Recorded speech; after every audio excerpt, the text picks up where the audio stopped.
Okay. Ya, selamat pagi. Selamat pagi hari Minggu 18 hari bulan Februari tahun 2024. Kepada tuan-tuan dan puan-puan dan saudara dan saudari yang kita kasihi bersama. Amin. Yes, yang di dalam kebaktian ini dan juga yang mendengar di dalam Facebook. Okey, kita mau alukan kedatangan yang baru. Okey, lambaikan. Okey. Haleluya. Puji Tuhan. Yes. Kita mengucapkan selamat datang sekali lagi. Ya, supaya diberkat Tuhan dengan berlimpah-limpah di dalam Tuhan. Okey, amin. Dan juga saya mau mengambil kesempatan ini untuk mengucap kepada yang merayakan tahun baru Cina, Kong Hi Fa Chai. Betul? Kadang-kadang saya silap itu. Kadang-kadang suara saya bunyinya lain, orang ketawa. Yes. So selamat tahun baru Cina. Amin. Bagi tepuk. Haleluya. Okay. So saya Pastor Milaliko. Kita dari gereja Sulkandis Baptist Church Kuching. Okay. Itu dia ya. So semua yang dijemput, datanglah bersama. Kita beramai-ramai untuk menyembah Tuhan di dalam roh dan kebenaran dan melayan Tuhan. Okay. So pagi ini khotbah saya mau sambung khotbah yang saya kongsi 2 minggu yang lalu, yaitu 4 hari bulan Februari 2024, 2 minggu yang lalu itu. So, hari ini kita boleh panggilnya sesi kedua, yaitu tajuknya percayalah kepada Tuhan dan lakukan yang baik ataupun kebaikan. Amen. Yes. So, hari ini saya mau merujuk kepada Mazmur yang sama, Mazmur pasal 37. Boleh tulis dari ayat 1 sehingga ayat 9. Dan boleh terus baca sehingga habis ayatnya, ayat 40. Oke? So, sebelum itu saya mau bagi tahu, kalau kita membaca Mazmur 37 itu, semua ayat di sana, kita akan menemui perkataan orang jahat, orang yang melakukan kejahatan, kesalahan, dan juga kita akan menemui orang benar, orang baik, ya, orang yang tidak bercela, begitu. So, banyak perkataan itu di dalam Mazmur 37. Jadi, Mazmur 37 ini adalah ditulis oleh Daud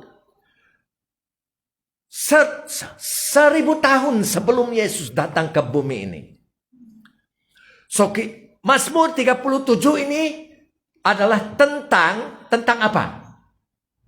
Sudah saya bilang kan? Tentang dua kumpulan wanita, bukan wanita pula, dua kumpulan manusia. Dua kumpulan kehidupan manusia di dunia ini.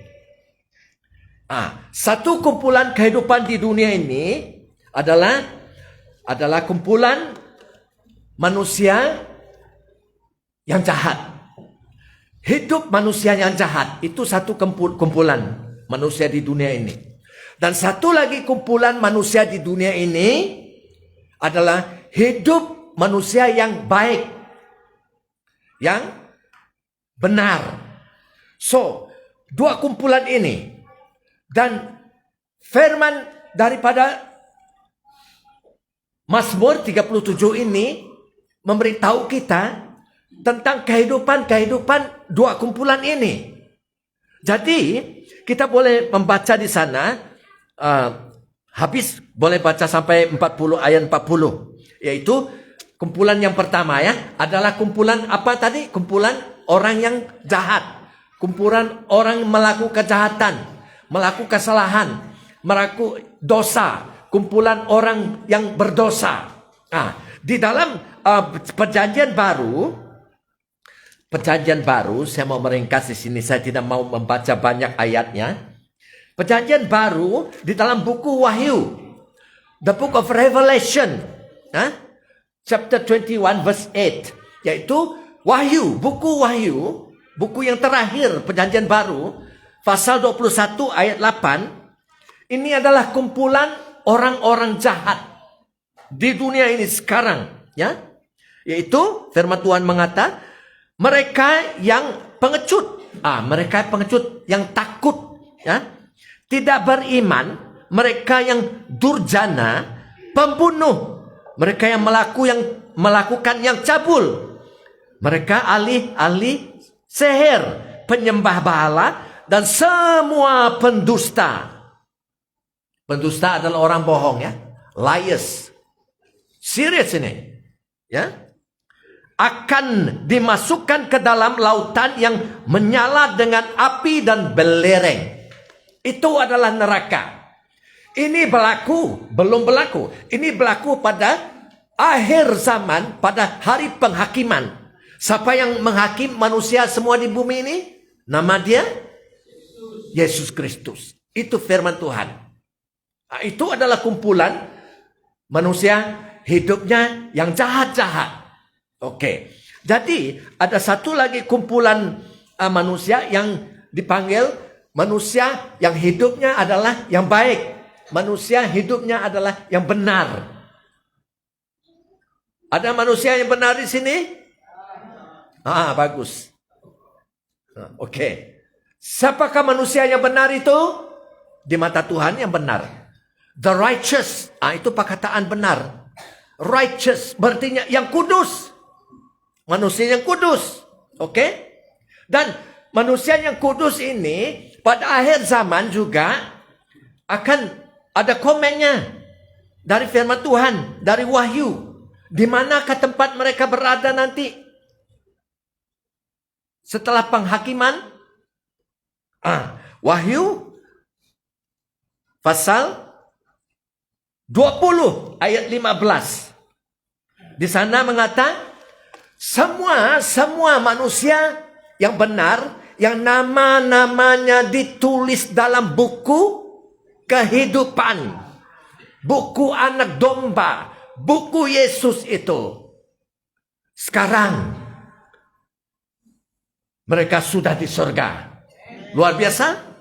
Tak payah tunggu meninggal dunia.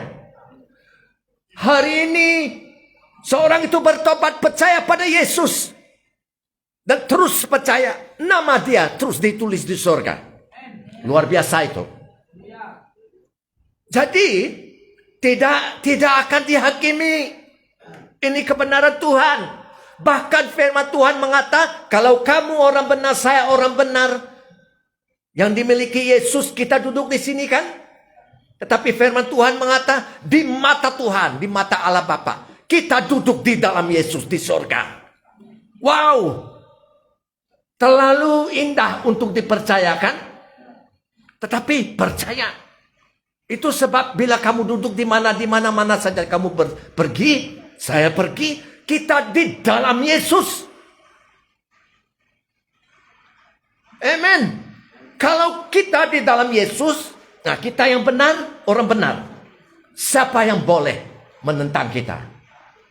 Ingat, musuh kita bukan manusia. Musuh kita adalah penunggu-penunggu, penguasa-penguasa, penghulu di atas udara. Semuanya roh-roh jahat yang dari setan di atas udara ini. Kamu tidak melihatnya. Tadi kita telah mendengar saksiannya. Ya, seorang dari ahli kita di sini. Mata rohani dia boleh melihat. Mata rohani saya tidak boleh melihat malaikat ataupun melihat roh-roh jahat. Tetapi saya tahu ada malaikat di rumah saya. Lebih tinggi daripada my car porch itu pangsal kereta saya. Ada pedang tajam 2 mata. Kamu tahu orang benar sentiasa ada escort yang kamu tidak dapat melihat. Firman Tuhan mengatakan yang tidak kelihatan adalah lebih benar daripada yang kelihatan. Amin.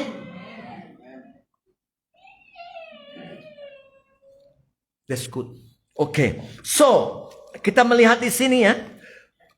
Ini adalah dua kumpulan di dalam Mazmur 37. Dua macam manusia, kumpulan manusia. Orang benar dan orang yang jahat. So, kalau ada di antara kita, kalau ada di dalam Facebook, kamu masih di dalam kumpulan orang yang jahat, firman Tuhan mengatakan, bertobatlah, tinggalkan kejahatan dan lakukan kebaikan. Itu Mazmur 37 ayat 27. Sebelum terlambat. Amin. Jadi ini adalah cara kita masuk surga. Bukan cara manusia. Cara Tuhan, semuanya manusia berdosa. So itu sebab Yesus datang untuk apa? Menghapuskan dosa kita di atas salib. Itu saja caranya.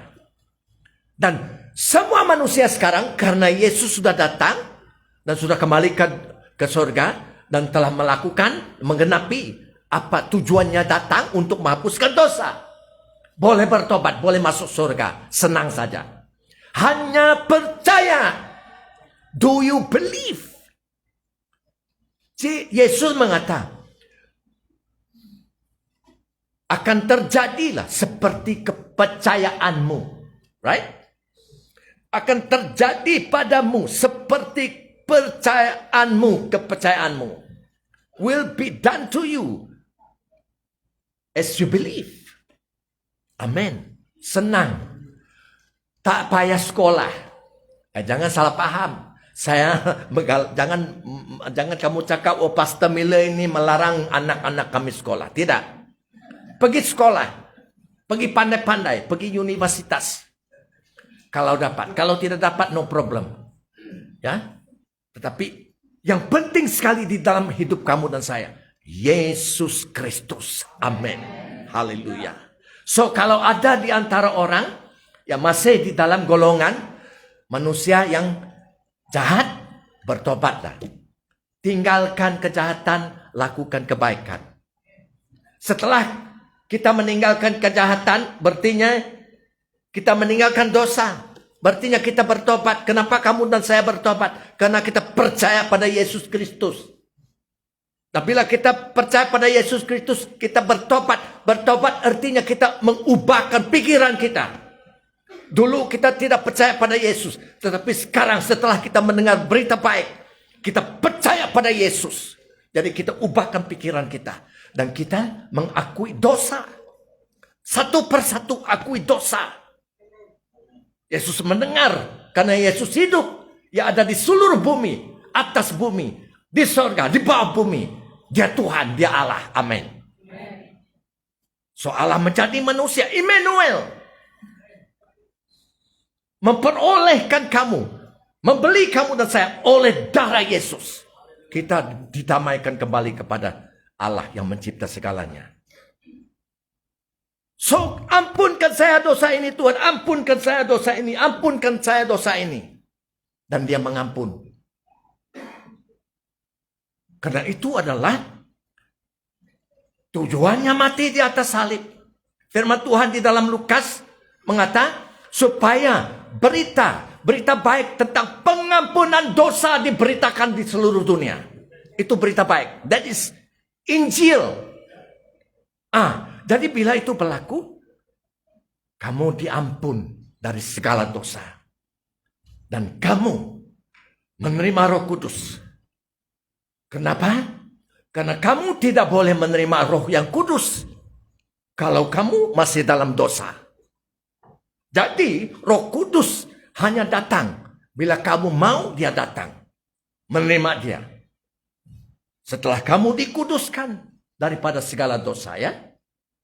So baru kamu boleh melakukan perbuatan baik. Good deeds. Seperti Yesus. Semasa ada di bumi ini, oke. So, saya mau, mari kita melihat melihat kepada Mazmur 37 ayat 1. Saya mau membaca ya.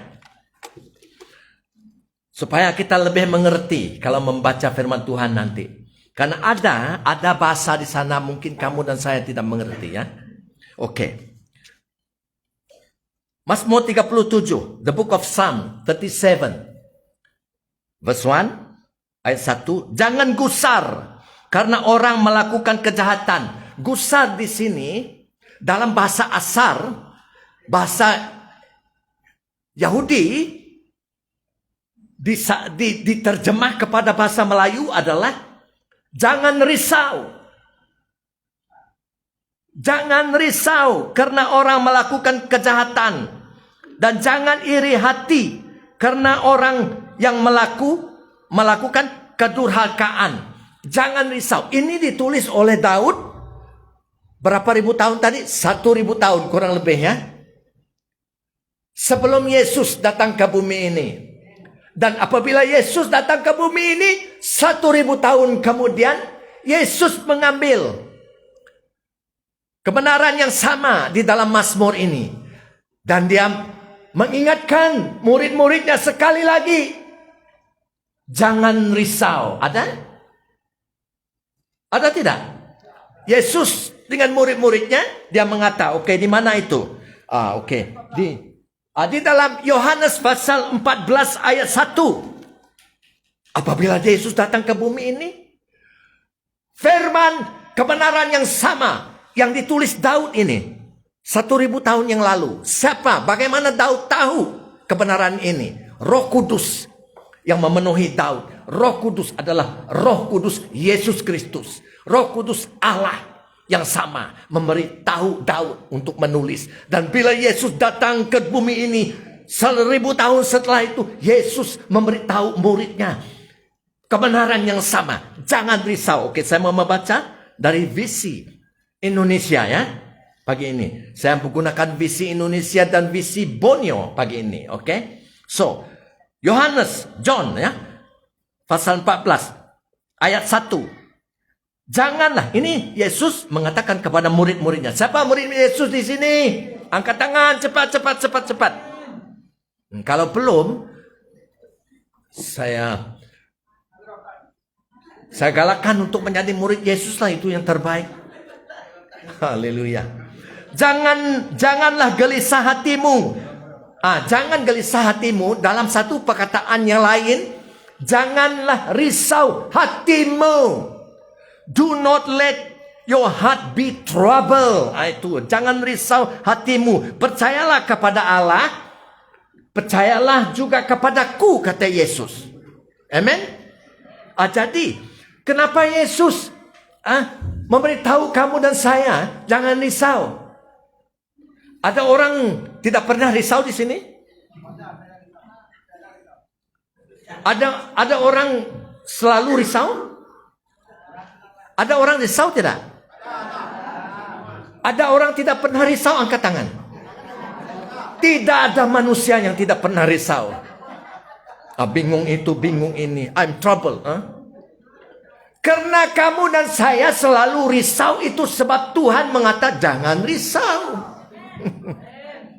Kenapa jangan risau? Karena kamu percaya pada Tuhan, Pak. Itu kata Yesus. Trust in God and you also trust in me. Percayalah kepada Tuhan Allah dan percayalah kepada aku, kata Yesus. Dan sudah kita percaya kepada Allah dan juga Yesus. Kalau kamu dan saya masih risau, kamu artinya tidak ada iman, betul? You got no faith. So bagi tahu saya sendiri, non udah madan non percaya. Kamu kata kamu percaya, tetapi kamu bingung, risau. Arti nuan ada percaya? Kamu belum percaya. Itu sebab kita menjadi murid Yesus, kon? Betul? Are you cool? Great. Okay.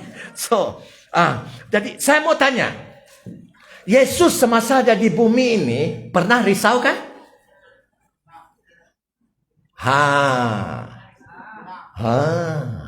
Pernah. Oke.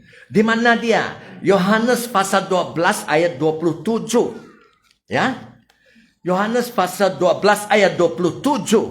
Ini adalah 5 hari sebelum hari Paskah, perayaan Paskah. Perayaan Paskah adalah, kita tahu, Yesus yang menggenapinya 5 hari kemudian.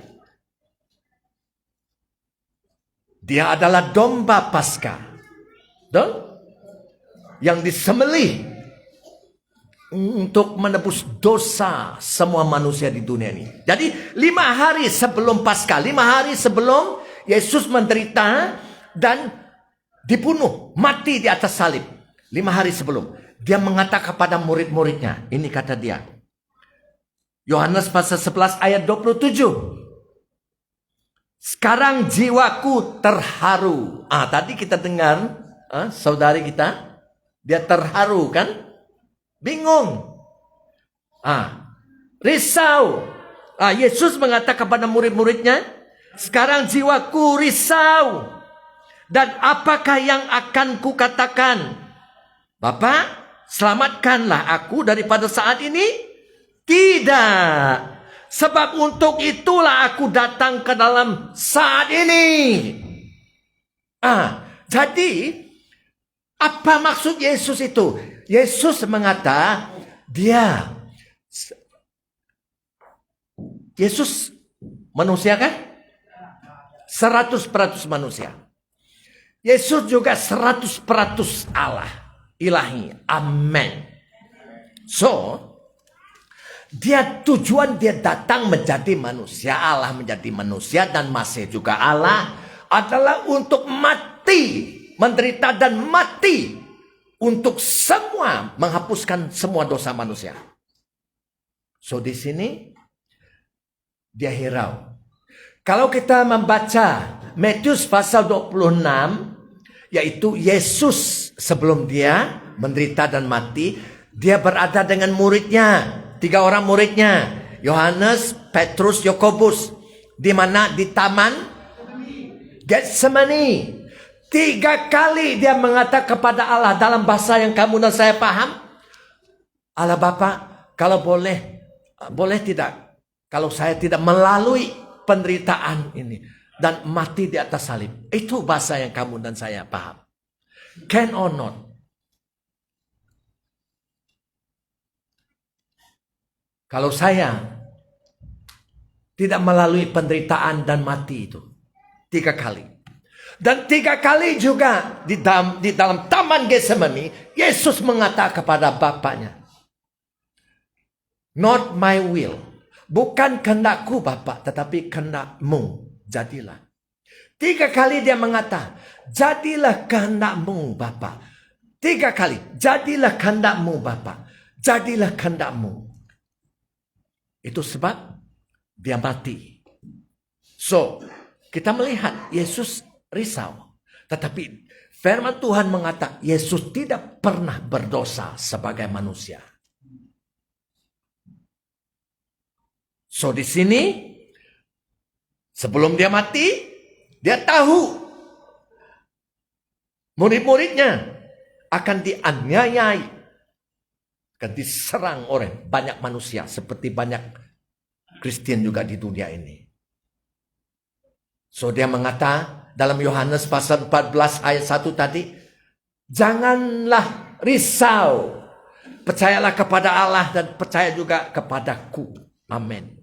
Dan bukan hanya 1 kali dia mengatakan kepada murid-muridnya, dia mengingatkan murid-muridnya sekali lagi dalam pasal yang sama.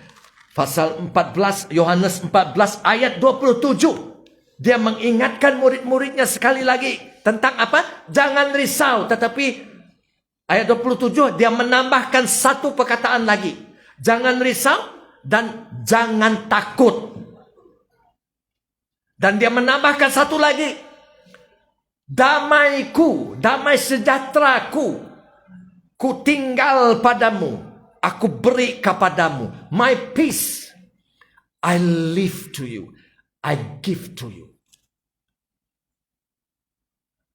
Saudara, orang yang risau, orang yang takut, tidak ada damai sejahtera.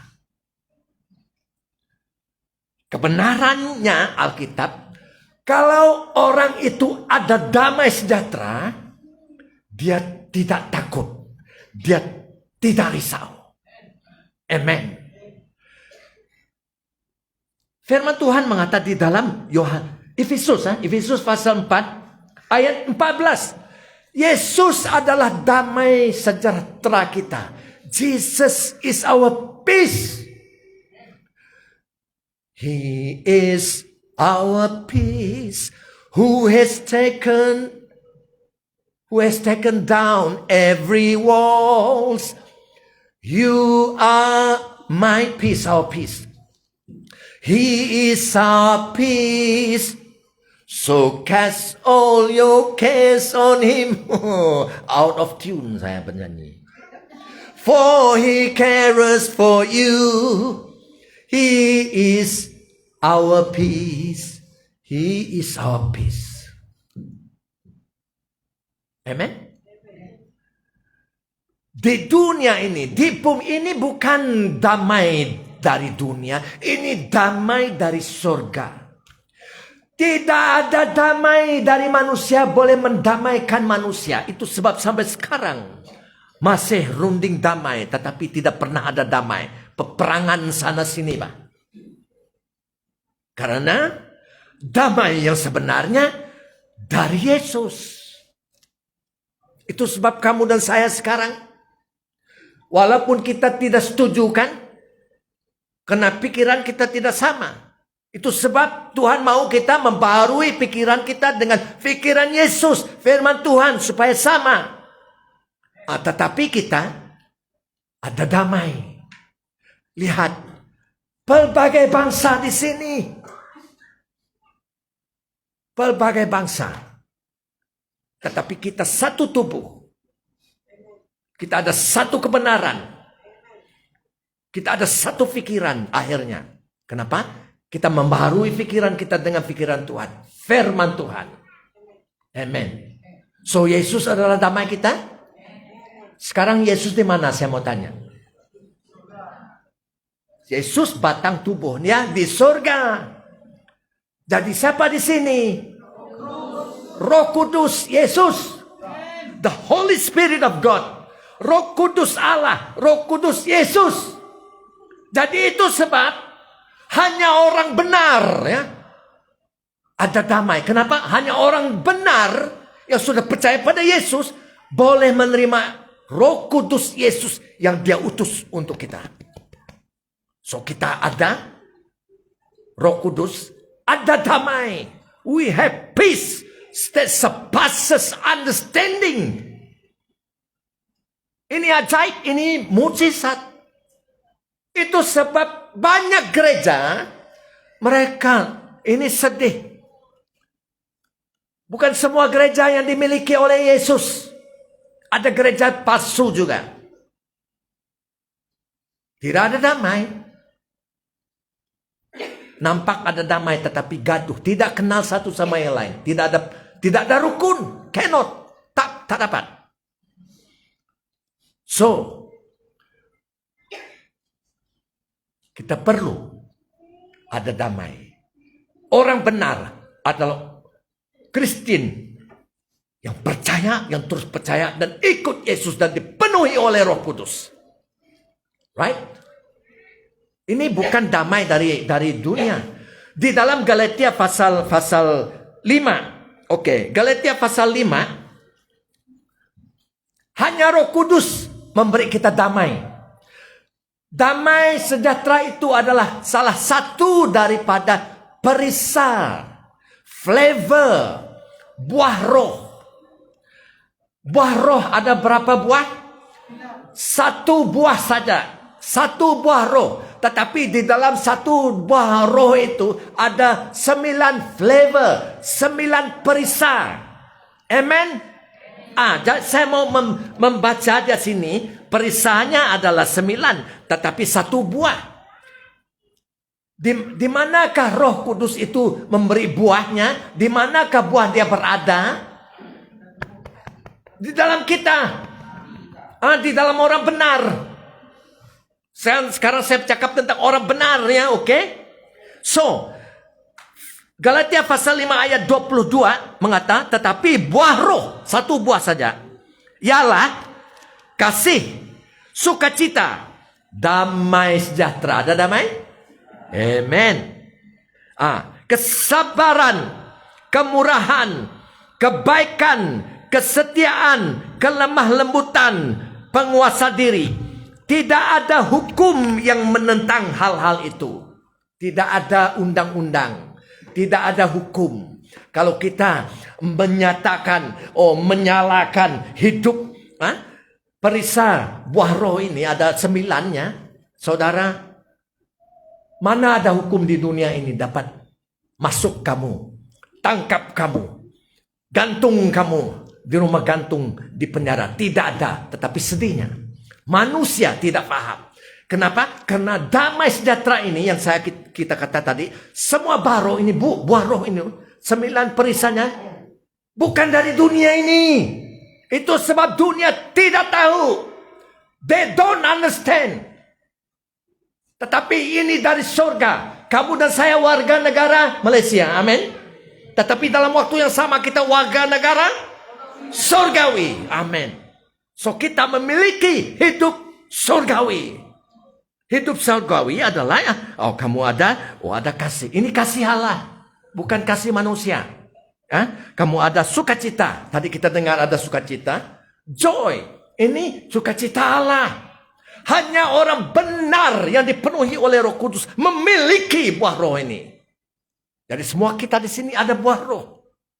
Hanya supaya dia terus membesar, tumbuh, berbuah dan terus masak, matang. Amin. So puji Tuhan. So kita melihat di sana tadi hanya satu ayat, banyak sekali permata dari surga diberi Tuhan kepada kamu dan saya. Kebenaran Tuhan lah. So Yesus mengatakan jangan khawatir, ya, jangan khawatir, jangan takut. Damai sejahtera ku tinggalkan kepadamu di dalam Roh Kudus. Haleluya. Oke, ayat 2. Oke, sebelum itu, Yesus mengatakan jangan risau, jangan takut kan? Ya. So macam-macam yang berlaku di dunia sekarang. Macam-macam. Saya pengalaman ini, saya tidak tahu saudara pengalaman ini tidak, saya tidak tahu, mungkin ada. Ini satu dari contohnya, yaitu orang yang melakukan yang tidak betul, ya, orang melakukan yang hal-hal yang salah. Nampaknya mereka ini lebih makmur, lebih berjaya daripada orang yang tidak melakukan yang salah. Saya pengalaman ini. Oke, satu lagi contoh. Di dalam pejabat kamu kah? Di dalam kerja kamu kah? Yang melakukan hal-hal yang salah. Ya ini di tempat kerja lah mungkin ya. Yang dia yang melakukan hal-hal yang salah, dia pula dinaikkan pangkat dan dinaikkan gaji. Padahal kamu orang benar melakukan kebaikan yang jujur, kamu diketepikan. Ada juga yang dibuang kerja karena kejujurannya. Jangan heran. Yes. So, itu sebab di dalam Mazmur 37 ini kita baca dan renung dan hargai firman ini. Mazmur 37 ini mengata, jangan risau dalam keadaan apapun itu kan. Jangan risau, jangan bingung. Percayalah kepada Tuhan dan lakukan kebaikan. Dan Tuhanlah yang akan menunaikan hasrat di hatimu. Itu ayat 4. Kita sudah meloncat kepada ayat 4. Semua ada di sana kebenaran Tuhan, Pak. So do not fear, do not be troubled. Jangan risau. Jangan takut. Percayalah kepada Tuhan. Dan lakukan perbuatan baik dalam keadaan yang susah itu pun. Dan Tuhan akan menunaikan hasrat di hatimu. Luar biasa itu ya. So, orang jahat, ini ayat 2, orang jahat tadi kita melihat, jangan iri hati kepada orang yang melakukan kedurhakaan. Orang yang jahat ya. Firman Tuhan mengatakan ayat 2, orang yang jahat itu akan ditebas. Kamu tahu tebas, dipotong seperti rumput dan akan layu. Dan tidak ada lagi sana. So, kita orang benar. Tepuk tangan. Rasakannya, betul? Orang jahat. Kamu dengar orang jahat itu sakit masuk hospital. Kamu dengar orang jahat itu kena langgar kereta dan mati. Kita tepuk tangan. Kita gembira. Ada betul begitu kan? Macam itu kan? Luar biasa kita di sini. Kamu dan saya tahu tentang kebenarannya firman Tuhan. Kita tidak happy, kita tidak bersuka cita bila kita dengar orang jahat mati ataupun susah. Kita tidak bersuka cita. Jadi kita bagaimana? Apa kata Yesus tentang orang benar, tentang keadaan yang di sekeliling kita? Kalau orang yang menganiayai kamu, yang mendatangkan penderitaan bagi kamu, kamu benci kan? Kristen boleh benci kan? Tidak boleh. Tetapi kita boleh apa? Kita boleh mengasihi.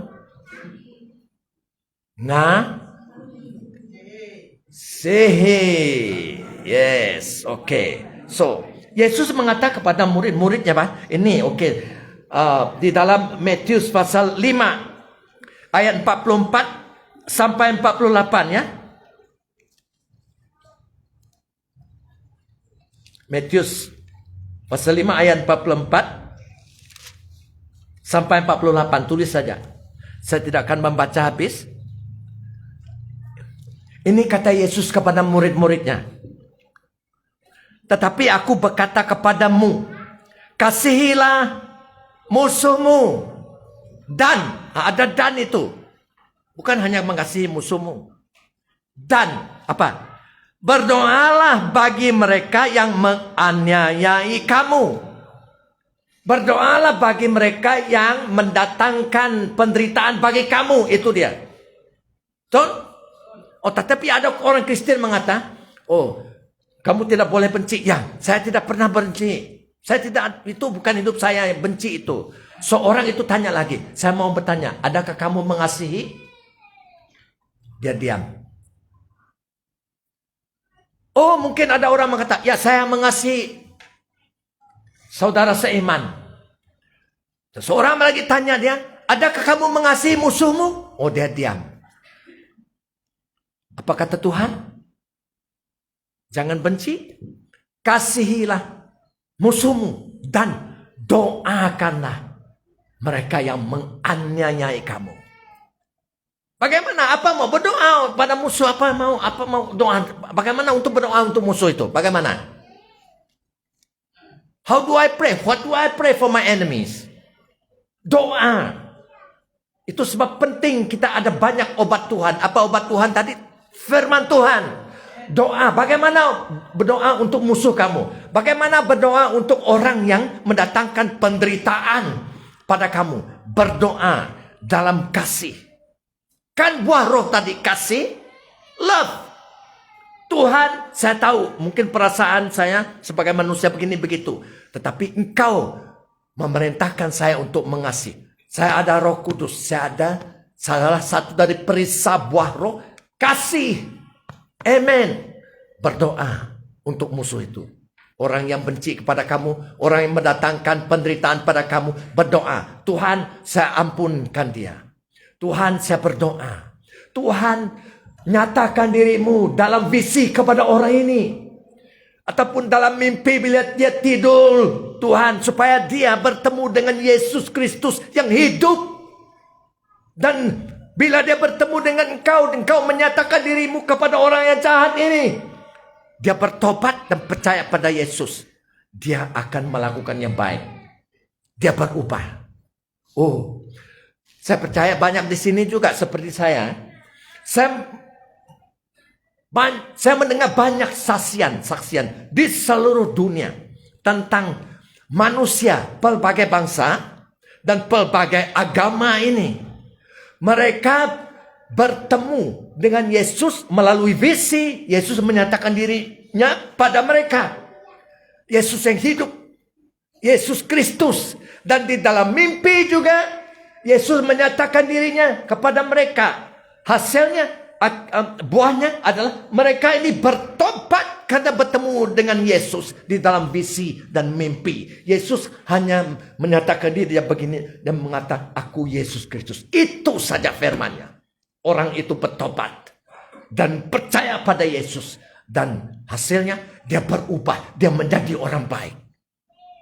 Banyak, sampai mereka banyak menangis di seluruh dunia.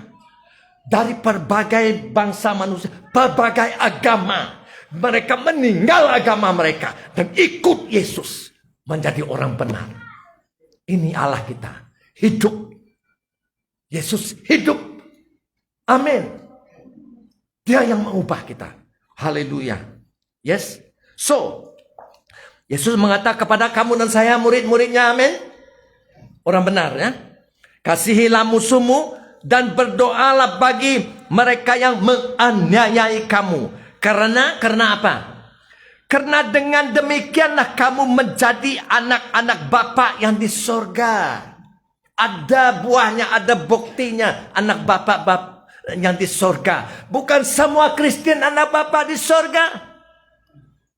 Banyak orang mungkin datang ke gereja, tetapi benci, tetapi tidak mengasihi sesama, tidak mengasihi musuh, lebih lagi musuh, tidak mengasihi. Tidak berdoa dengan orang yang menganiaya mereka. Mereka bukan bapaknya di sorga. Mereka boleh pergi ke gereja mengatakan mereka Kristen, tetapi di mata Tuhan mereka bukan. Orang benar menuruti kebenaran Tuhan Yesus Kristus. Amin. Yes.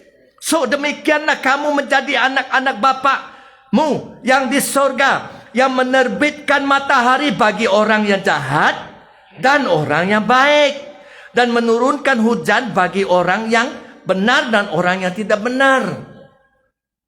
Pernah kamu melihat di kampung kamu, di pasar di sini? Oh, kamu tahu itu. Oh, orang Kristen ini yang orang benar. Oh, Tuhan hanya menyinarkan matahari di sana. Semua di sekelilingnya, di sebelahnya, jirannya gelap semua.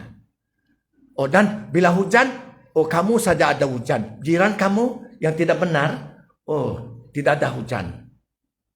Semua. Tidak kira orang benarkah, orang jahat, Tuhan adalah benar dan baik. Dia mengasihi semua. Karena dia masih menunggu orang jahat itu bertobat dan meninggalkan kejahatan.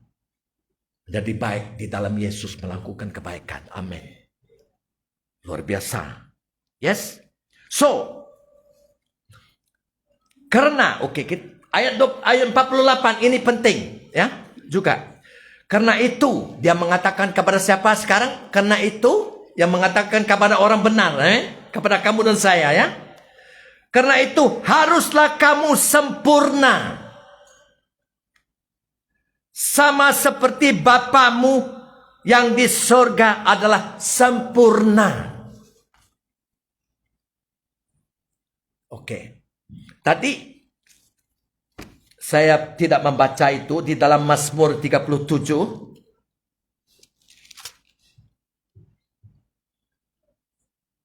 Ayat 18. Tuhan mengetahui hidup orang yang tidak bercela dan mewariskan mereka akan kekal selamanya. Siapakah orang yang hidup tidak bercela ini? Dalam satu perkataan yang lain, hidup sempurnalah. Saya mau tanya, orang benar di sini berapa orang? Angkat tangan. Angkat tangan, jangan malu ya. Adakah kamu sempurna? Oke. Ada yang mengata tidak? Ada yang mengata? Oke. Sama-sama betul. Saya membaca daripada mana? Daripada Ibrani pasal 10. Ya. Ibrani pasal 10 ayat 14. Oke. Ibrani pasal 10 ayat 14. Sebab oleh satu korban saja. Siapa yang dikorban di sini? Satu korban saja. Ini adalah Yesus Kristus. Ya. Sebab oleh satu korban saja. Ia, yaitu Yesus, telah, perkataan telah itu penting. Has already, telah menyempurnakan untuk selama-lamanya mereka yang dikuduskan. Siapakah mereka yang dikuduskan ini? Orang benar. So tadi ada orang benar angkat tangan. Oke, firman Tuhan mengata kepada kita, Allah melalui Yesus, melalui korbannya, telah menguduskan, telah menyempurnakan kamu dan saya untuk selama-lamanya. So di mata Tuhan, di mata Allah, kamu dan saya sekarang sempurna. Itu nomor satu. Boleh mengamen? Jadi orang benar adalah sempurna, blameless before God di dalam Yesus. Oke? Tetapi nomor dua, siapa yang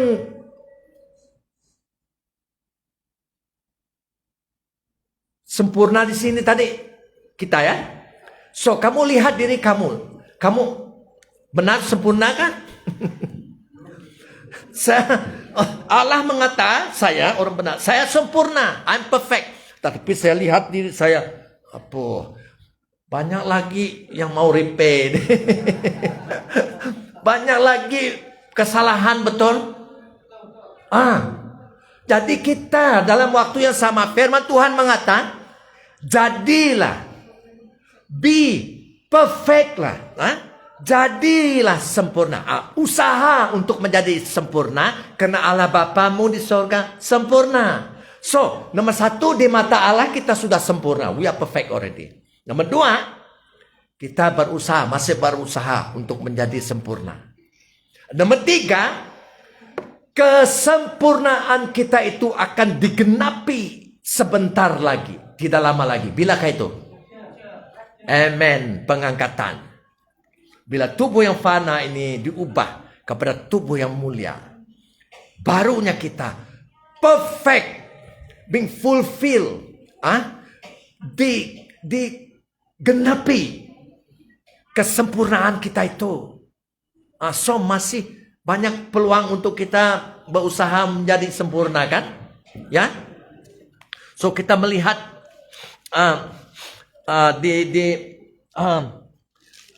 itu sebab dalam Roma pasal 4 ayat 17 ini firman Allah mengata ya. Dalam Roma pasal 4 ayat 17, Allah yang menjadikan dengan firman-Nya apa yang tidak ada menjadi ada. Allah yang menjadikan dengan firman-Nya apa yang tidak wujud belum ada menjadi wujud. Sama juga Allah dengan firman-Nya menjadikan kamu dan saya yang belum sempurna, Dia jadikan kamu dan saya sempurna. Betul? Ini menurut firman Tuhan. So di mata Allah, kamu dan saya sempurna. Yes.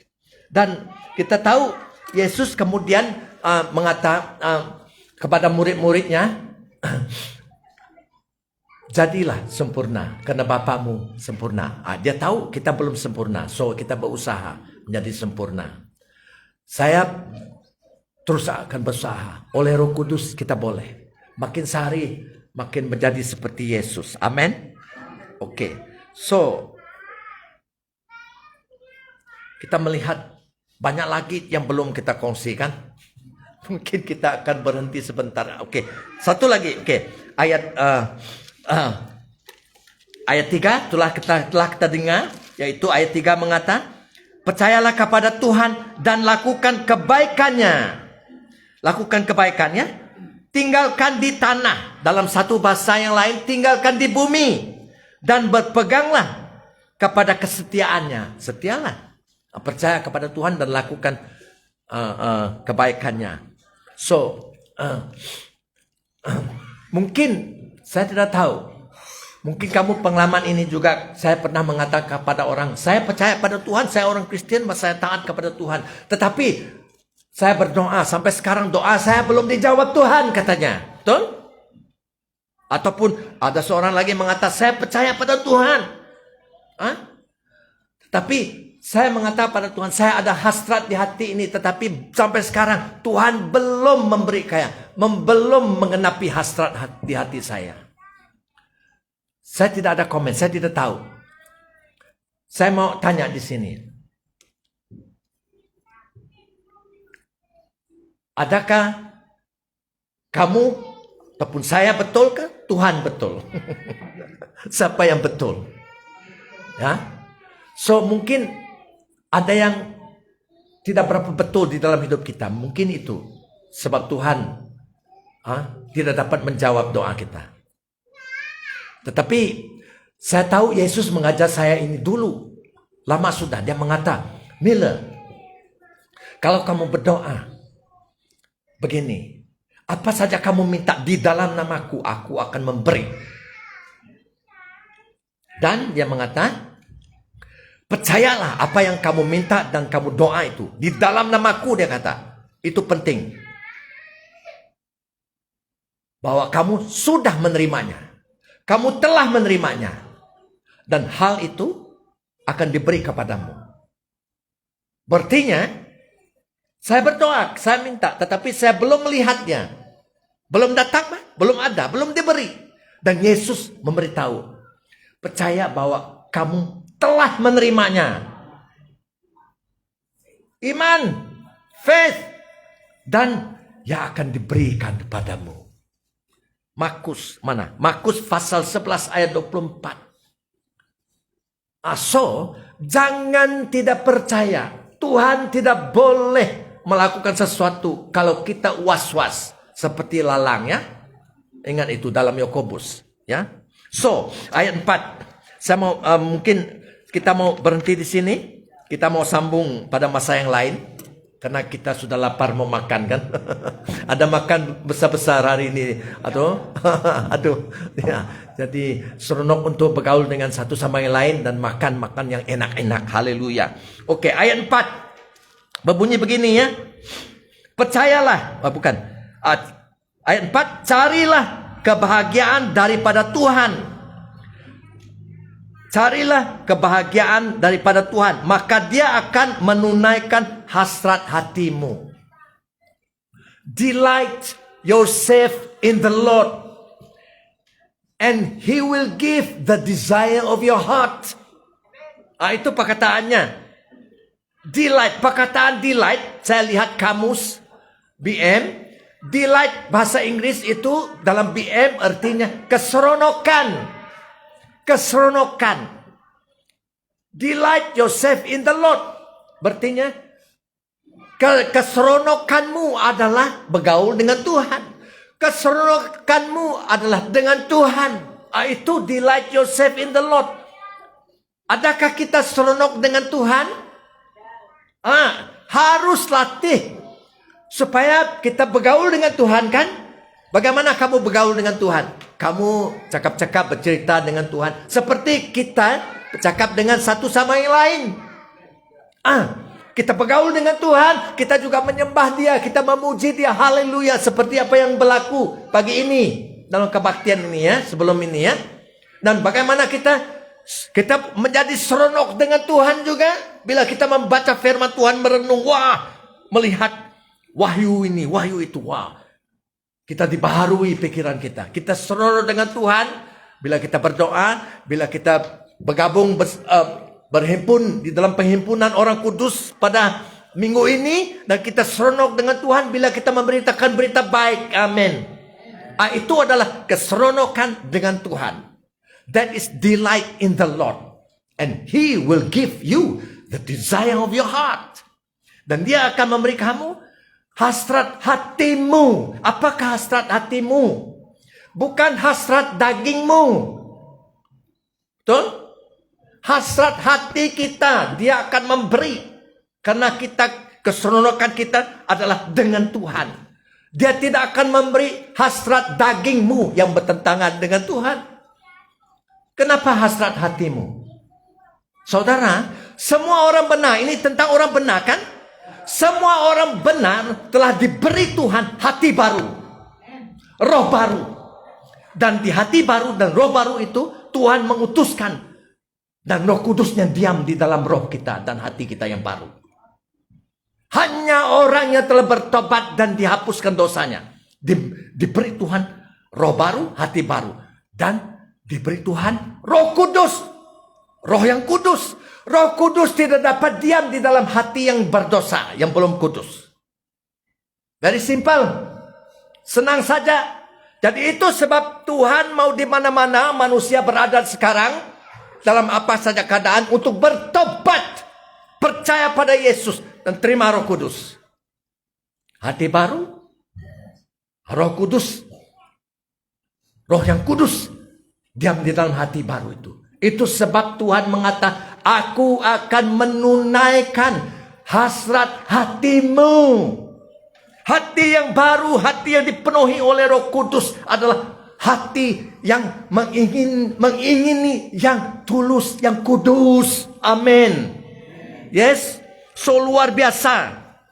Amen. So, kemuliaan bagi Tuhan, kemuliaan bagi Tuhan. Kita tidak mau manja-manja.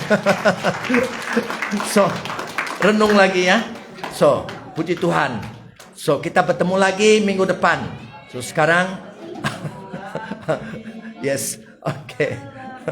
Yes, kita boleh makan bersama.